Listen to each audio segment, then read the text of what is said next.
teman-teman, kelompok kami mereview program pemberdayaan ekonomi mandiri melalui budidaya perikanan dan perkebunan dalam ember di Panti Asuhan Budi Mulya II. Oleh karena itu, ikuti penjelasan kami selanjutnya ya.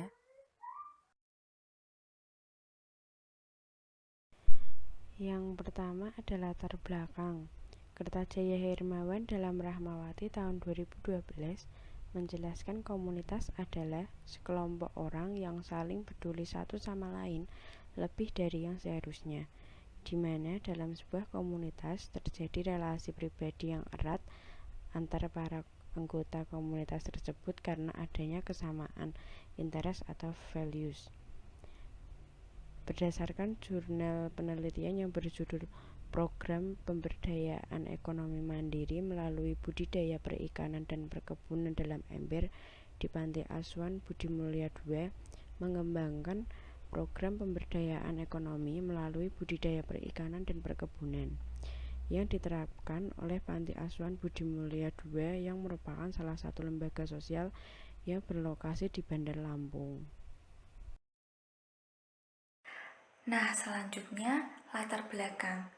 Dalam program pemberdayaan ekonomi yang dikembangkan oleh komunitas atau pengurus panti Budi Mulya II serta anak asuh, dan program ini berjalan hingga 3 tahun yang dilaksanakan selama periode 3 tahun, yaitu bulan Oktober 2019 hingga Desember 2022.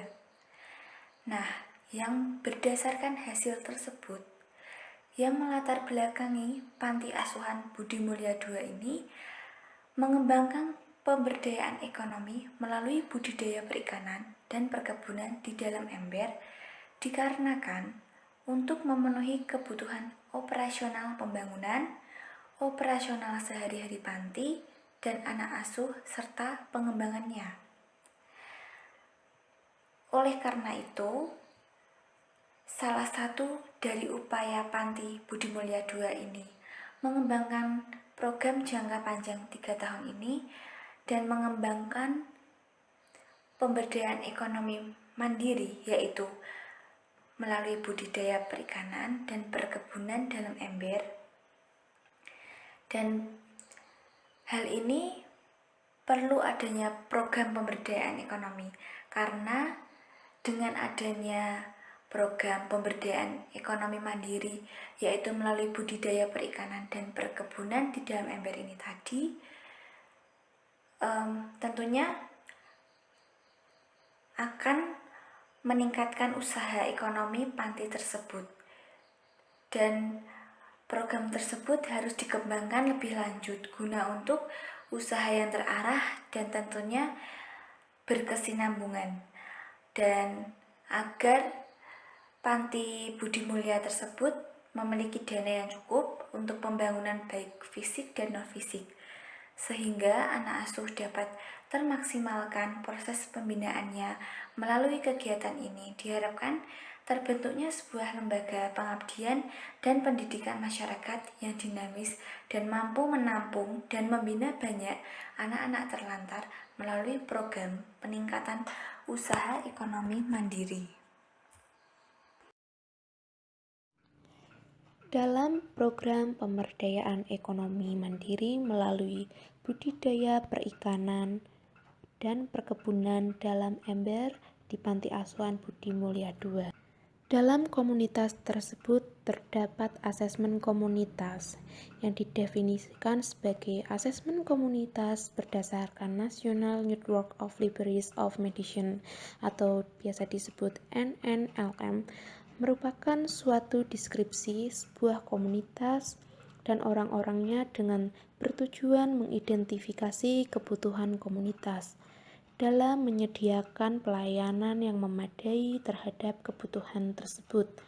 Selain itu, asesmen komunitas juga merupakan kegiatan menilai kelemahan dan kelebihan suatu komunitas sebagai langkah awal untuk merencanakan program pelayanan yang efektif. Adapun juga asesmen awal merupakan salah satu upaya melakukan sosialisasi terhadap masyarakat. tentang rangkaian kegiatan yang akan dilakukan terhadap masyarakat di lokasi yang akan diintervensi. Berdasarkan hasil asesmen, adanya permasalahan mengenai pendanaan dalam panti mulia 2 tersebut, yang dimana mayoritas panti asuhan untuk fungsinya dalam jangka waktu yang panjang, biaya yang didapat dari donatur yang tetap dan tidak tetap itu tidak mencukupi kebutuhan panti asuhan, di antaranya seperti di bidang biaya operasional, biaya pembangunan, dan pengembangan. Teman-teman, ada pun juga selain panti asuhan tersebut bergantung dari donatur yang tetap maupun tidak tetap, ternyata panti asuhan tersebut juga belum dikelola dengan profesional, dikarenakan ada kurang keterampilan pengurus dalam manajerial, khususnya yang terkait dengan manajemen dan program pembinaan, manajemen anak asuh, manajemen keuangan, pembiayaan, manajemen sarana dan prasarana. Oleh karena itu, tentunya hal ini menjadi suatu permasalahan bagi lembaga tersebut atau panti tersebut, sehingga dengan adanya masalah tersebut perlu adanya usaha yang harus direncanakan atau dikembangkan yang terarah dan berkesinambungan agar lembaga atau panti tersebut mempunyai dana yang cukup untuk pengembangan baik non-fisik maupun fisik, sehingga anak asuh dapat termaksimalkan proses pembinaannya seperti itu. Selanjutnya adalah program pengembangan komunitas. Dalam jurnal tersebut dilakukannya program pengabdian yang dilakukan selama 3 tahun periode, mulai dari Oktober 2019 sampai Desember 2022, dengan dimulainya pembangunan budidaya, peningkatan keterampilan, perikanan, perkebunan, keuangan, dan pemasaran melalui pelatihan, pemberdayaan ekonomi melalui komersialisasi hasil perikanan dan perkebunan. Dan yang terakhir adalah evaluasi hasil pemberdayaan. Waktu dan tempat pelaksanaan di Panti Asuhan Budi Mulia II, dan waktu kegiatan dimulai pada 10 Oktober 2019 hingga 31 Desember 2022. Peserta kegiatan program ini adalah 12 anak asuh, pengurus panti sebagai peserta pelatihan, 4 orang instruktur pelatihan, dan 4 orang mahasiswa. Pada pendanaan ini melalui budidaya perikanan dan perkebunan dalam ember bersumber dari Badan Wakaf Indonesia atau BWI Panti Asuhan Budi Mulia II. Selanjutnya adalah program kegiatan yang dilakukan Budikdamber tahun pertama. Yang pertama ada pertemuan atau rapat koordinasi pelaksanaan Budikdamber dilakukan di bulan Oktober 2019. Selanjutnya, instalasi dan pelatihan Budikdamber dilakukan pada bulan November 2019. Dalam tahap ini, persiapan pelatihan dan instalasi dilakukan untuk mempersiapkan alat dan bahan apa saja yang dibutuhkan dalam pembangunan Budikdamber. Selanjutnya yang ketiga adalah pelaksanaan Budikdamber tahap 1 pada bulan November, Desember, Januari. Dalam tahap ini, perawatan dilakukan dengan cara pemberian makan ikan setiap hari sesuai jadwal pemberian makan. Dan juga pengurasan air yang berwarna sudah mulai pekat untuk diganti dengan air yang baru. Dalam pengurasan ini dilakukan minimal seminggu sekali, memastikan tinggi air harus merendam kap tanaman sebatas arang agar kangkung tidak layu dan mati. Selanjutnya keempat itu ada panen tahun tahap pertama dilakukan di bulan Februari. Dalam tahap ini, setelah ikan dan sayuran siap untuk dipanen dan untuk mengenalkan program ini ke masyarakat luas, dilakukan panen raya dan lelang. Kegiatan ini mengundang berbagai elemen masyarakat juga, antara lain Ketua dan Pengurus BWI Provinsi Lampung, Ketua dan Pengurus Panti Asuhan Budi Mulia II, Mualaf Center Provinsi Lampung, PL4M2B Dharma Jaya, peneliti Politeknik Negeri Lampung, dan donatur panti tetap. Dan selanjutnya adalah pelatihan pemasaran, penjualan, dan pembukuan yang dilakukan di bulan Februari. Selanjutnya akan dijelaskan oleh teman saya. Kegiatan ke-6. Kegiatan ke-6 ini merupakan penaburan bibit dan penanaman benih pada tahap kedua di tahun pertama. Kegiatan ini dilakukan pada bulan Februari. Kegiatan ke-7.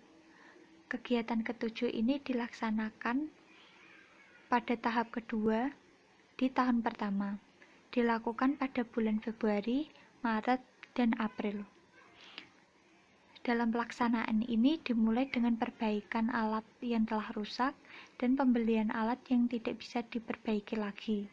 Kemudian dilanjutkan dengan pembukaan lahan untuk menanam benih sayuran seperti selada, pakcoy, tomat, dan cabai. Kegiatan ke-8. Kegiatan ke-8 ini merupakan kegiatan panen pada tahap kedua di tahun pertama. Dilakukan pada bulan Mei. Dalam panen ini, terutama untuk tanaman kangkung, telah dilaksanakan panen berulang dalam kurun waktu 3,5 bulan. Kegiatan ke-9. Kegiatan ke-9 ini merupakan kegiatan penaburan bibit dan penanaman benih pada tahap ketiga di tahun pertama, dilakukan di bulan Juni. Kegiatan ke-10. Kegiatan ke-10 merupakan pelaksanaan Budik Damber ketiga pada tahun yang pertama. Kegiatan ini dilakukan pada bulan Mei, Juni, dan Juli. Dalam kegiatan ini, setiap 3 atau 4 pekan sekali dilakukan sorting ukuran ikan agar ikan berada dalam satu ember yang sama dengan ukurannya. Kegiatan ke-11. Kegiatan ini merupakan kegiatan panen pada tahun pertama di tahapan ketiga. Kegiatan ini dilakukan pada bulan Agustus. Kegiatan 12. Kegiatan ini yaitu kegiatan evaluasi pelaksanaan, dilakukan pada bulan September.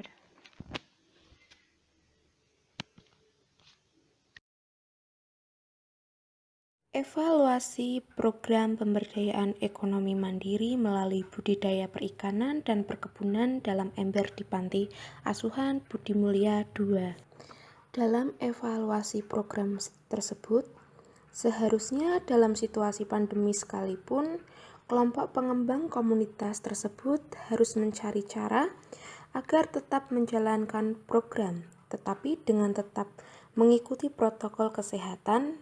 Dan walaupun kurangnya tanggung jawab dari anak-anak panti asuhan dan agar banyak ikan yang tidak mati serta tidak mengalami kerugian, maka seharusnya tetap ada orang-orang dari kelompok pengembang program yang saling bekerja sama untuk menjalankan program tersebut. Selain itu juga untuk pelatihan keuangan dan pemasaran yang belum berhasil, seharusnya juga kelompok pengembang program juga harus mencari cara agar tetap dijalankan. Padahal menurut kelompok, jika program tersebut dijalankan, maka panti asuhan bisa banyak mendapatkan peluang untuk mendapatkan keuntungan.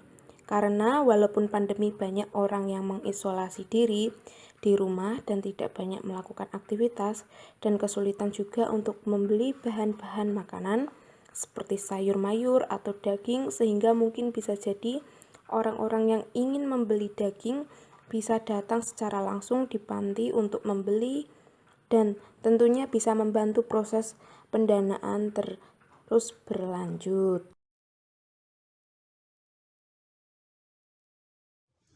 teman-teman, terima kasih karena sudah menonton video presentasi kami mengenai program yang kami review, yaitu program pemberdayaan ekonomi mandiri melalui budidaya perikanan dan perkebunan dalam ember di Panti Asuhan Budi Mulia 2. Oleh karena itu, jika ada teman-teman yang ingin bertanya, silahkan teman-teman bisa bertanya melalui kolom komentar.